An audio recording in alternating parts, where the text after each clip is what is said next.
Times of Swaraj में आप सबों का स्वागत है और मैं हूं संतोष सिंह।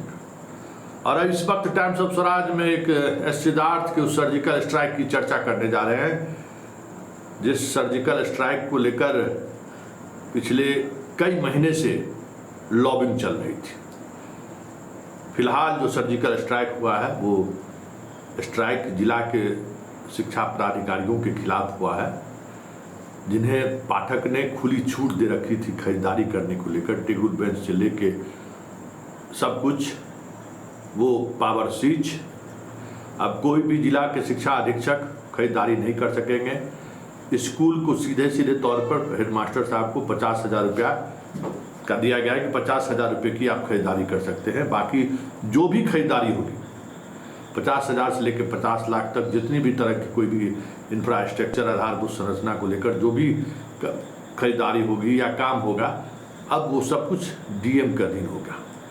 डीएम की अध्यक्षता में होगी और शिक्षा विभाग के अधिकारी उस बैठक में मौजूद रहेंगे।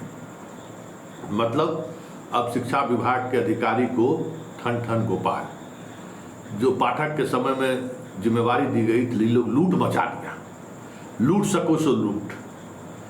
तो अब गया, सारा अधिकार भी गया, डीएम की अध्यक्षता में अब सब कुछ होगा। तो अब समझ सकते हैं कि अब आने वाला समय में कोई निर्णय लेगा कि डीएम को हटा देते हैं। और इसके लिए अगर कोई अपर मुख्य सचिव या कहिए मुख्य या क्या कहते हैं प्रधान सचिव विभाग का ये निर्णय अगर लेगा तो समझिए कि कितना बड़ा मुख खुलेगा शिक्षा विभाग के अधीन देने में। तो गए, लेकिन धन जी का अब धन बारिश का समय आ गया है। बेचारा के पाठक के समय में धन जी को बड़ा के पाठक संठ कर दिए थे। सब तमाम खरीदारी का सिस्टम इस तरीके से कर दिया था कि उनका बेचारा कुछ चलता ही नहीं था। वैसे धन जी साहब, आपको जिम्मेवारी फिर से मिल गई है, आपका अधिकार सब मिल गया है, लेकिन ख्याल रखिएगा अभी शिक्षा विभाग बड़ा हॉट लिस्ट पे है। और विधानसभा विधान परिषद में जिस तरीके से हर खरीदारी को लेकर सवाल खड़ा हो रहा है, किसी दिन मुख्यमंत्री का दिमाग फिर गया तो फिर खेला हो जाएगा। और खेला होगा तो समझ लीजिए बचिएगा नहीं। इसलिए सावधानी से, जिस तरीके से ड्रेस वगैरह में कहानी सुन रहे हैं, टिफिन बॉक्स से लेके एटलस से लेके